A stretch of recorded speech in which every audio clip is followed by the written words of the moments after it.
Quite a recovery from Team India.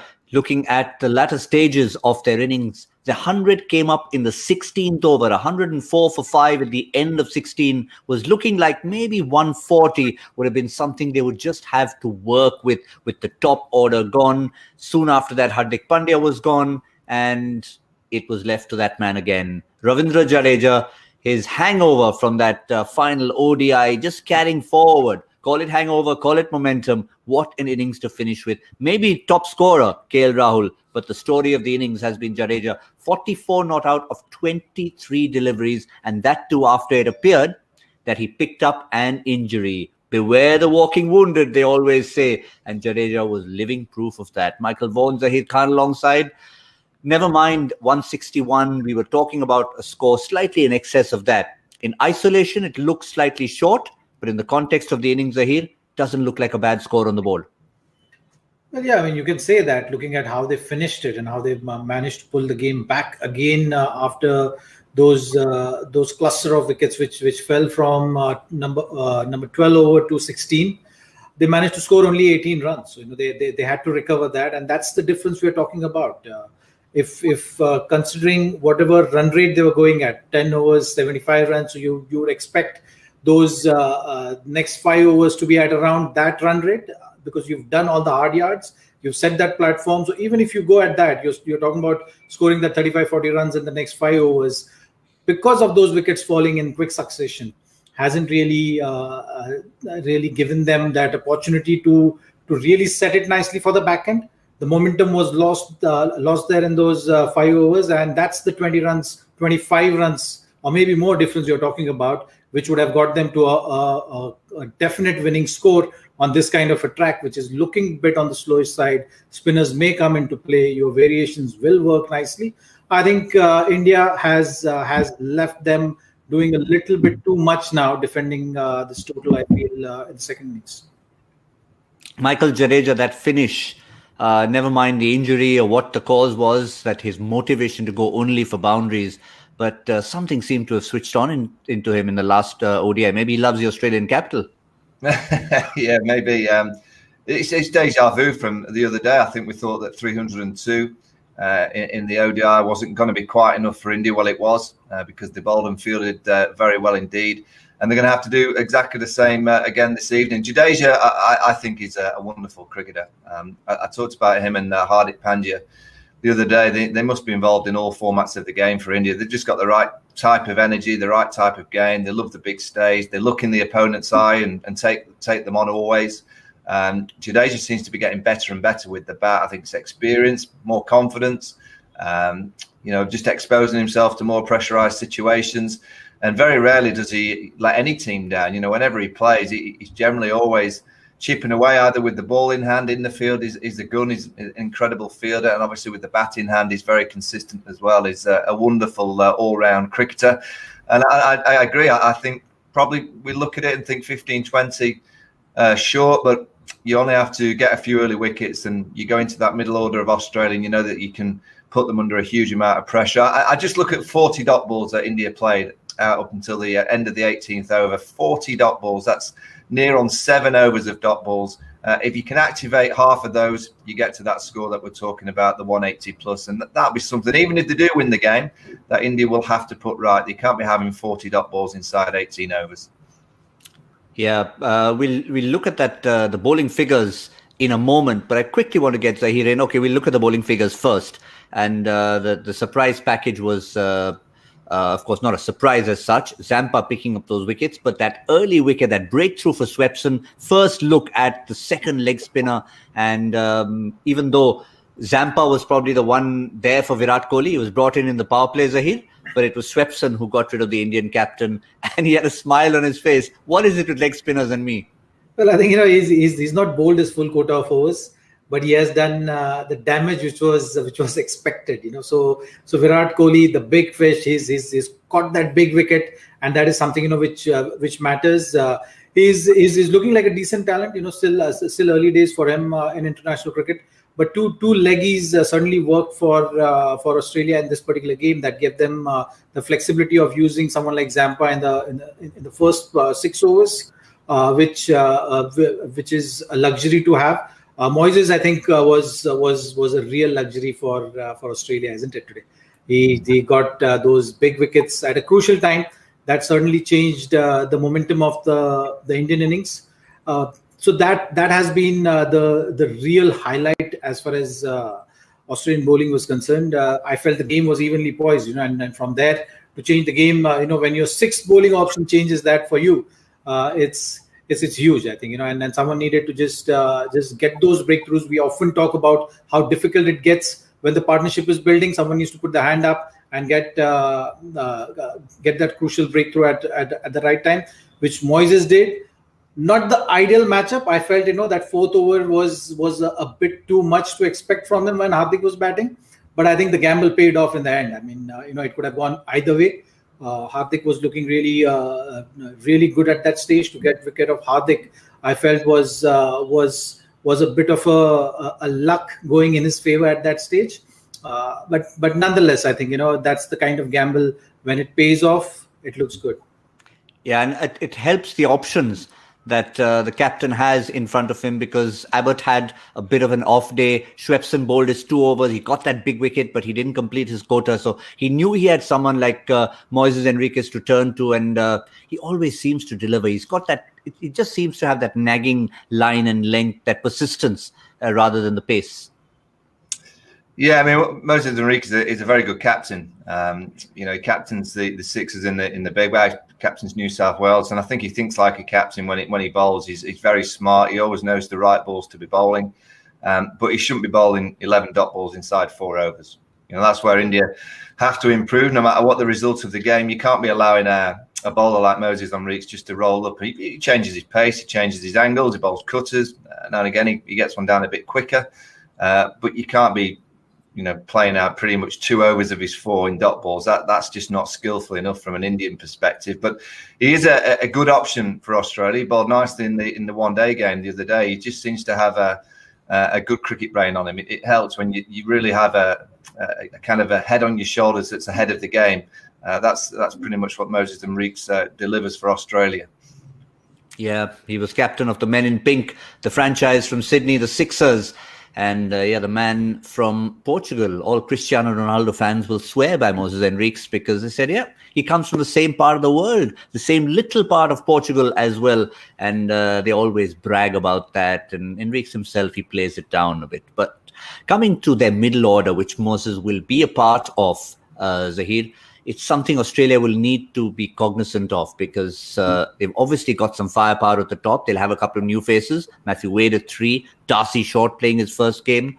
But as and when, if they were to fall short of that, these numbers suggest, and they're telling numbers, top 3 since July 19 versus numbers 4 to 7, you can see the contribution. I mean, obviously, you're going to have less runs and a less of an average in a T20 game, but this is significantly less. Have a look at this, Zaheer. Have a look at this comparison. These are the numbers which Indian bowling units should be looking at. And to really expose that middle order, you have to get those early breakthroughs. The numbers also suggest that that they've been depending on that top order quite a lot, and the top order has been delivering for them. So that is something which Indian bowling unit needs to look at, and create those opportunities in the first 6-8 overs, get them 2 down as early as possible, and that is going to expose this middle order and put them under pressure. The wicket has looked on a little bit on the slower side. What I'm really looking forward to see is the stack up of the overs from Indian side. You've seen Washington Sundar is at his best when he bowls with that new ball. So will Virat Kohli continue with that kind of approach of using Washington with the new ball and then using Chahar and then Shami in the middle overs to build that pressure, or he wants to give Shami the new ball? His numbers also good with the new ball. So that's one dilemma which Virat will surely be having, since you have Deepak Chahar, who bowls really well with the new ball, Shami and Washington Sundar. Yeah, the possibility of seeing Hardik Pandya bowling his entire quota of overs if Jadeja's injury is serious enough to not allow him to bowl. But coming back to that, just finishing, Michael, on the point about Australia's middle order. Yes, we showed some numbers in terms of 1, 2, 3 versus 4 to 7. But those 2 matches we highlighted, runner ball required pretty much, with 8 wickets and 9 wickets respectively in hand. They lost both those games. Are they just anomalies, or would you consider them a cause for worry? No, I'd be worried if I was Justin Langer. It happened in the one-day game just the other day where they had the game and they controlled it, and all of a sudden India won it. It happened against England on a couple of occasions. I mean, Adil Rashid was the kind of culprit in terms of bowling some brilliant spells to see off Australia. But I do think when you play in Australia, the spinners can play a massive role, and particularly spinners and seam bowlers that bowl plenty of slower balls. Natijari is the left arm is going to be so important with all those different variations that he has. Jadeja's injury could be a key factor. If he's fit and able to bowl these four, I think India are going to have a real chance of winning this game, because I think they've got enough skill and know-how of how to kind of defend this total. If Jadeja's not able to bowl, Australia could potentially can win the game. But I always look at the Aussies and think if Steve Smith's getting a score, they generally get over the line. It's even though you've got the power of the likes of Wade and co, and you do need to be getting the key player out who can control the game. Finch is obviously a key factor in the first six. That's why I bowl Chahar to him. I just think anyone that can just move the ball has a chance of getting Aaron Finch. If you're bowling quick and it's not moving, Aaron Finch likes it. But anyone, you look at Bhubaneswar to Aaron Finch, just moving the ball either way generally has him on toes, hits the pads. So I think that Chahar could be a key component for him. Yeah, it's a clear 6+5 looking at that Australian batting order. It's a bit of a long tail from Sean Abbott downwards. But just to finish off, Zaheer, I had a glance and it looked like Yuzvendra Chahal was coming out to field as the 12th man. So maybe no Jadeja out there in the middle. But purely talking about him as a batsman here, we talk about Pandya as a batsman. It's really his contribution that's been so telling. And it's just how he approaches the game, his free-spiritedness. Sometimes limited talent, yes, but he picks the areas that he can hit and delivers.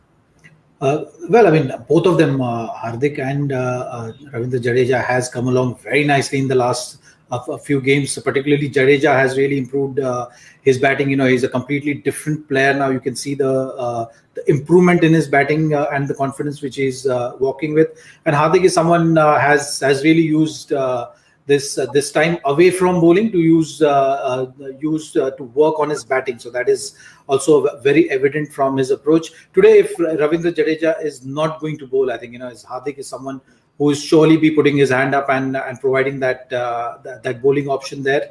I felt that maybe he was prepared to bowl 2 overs, but he'll have to now continue with the 4 overs. And Ravindra Jadeja, since it's an external injury, I guess he can just walk in and bowl. He doesn't have to be on the field right throughout the game. So that might be expected once the power play is over.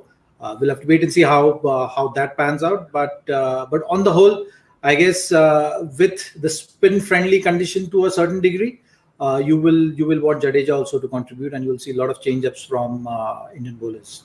Yeah, well, all depends on the kind of injury. The physio will be busy in that change room to try and fix whatever it possibly is. What it means is Australia's approach with essentially 6 batsmen and 5 lower order players will be determined by that, Michael Vaughan. And since Samaya 11 Circle badge of honour was missed out by you by just 1 stroke, 4 runs, 1/6 of Jadeja at the end, and you would have been home and dry with that 170, give or take 5 runs. So what's it going to be for Australia? How hard are they going to come in the first 6 chasing this sort of a total? I think they'll go very hard. I'm going to go 54. I think they have to come out of the traps and get ahead of the game.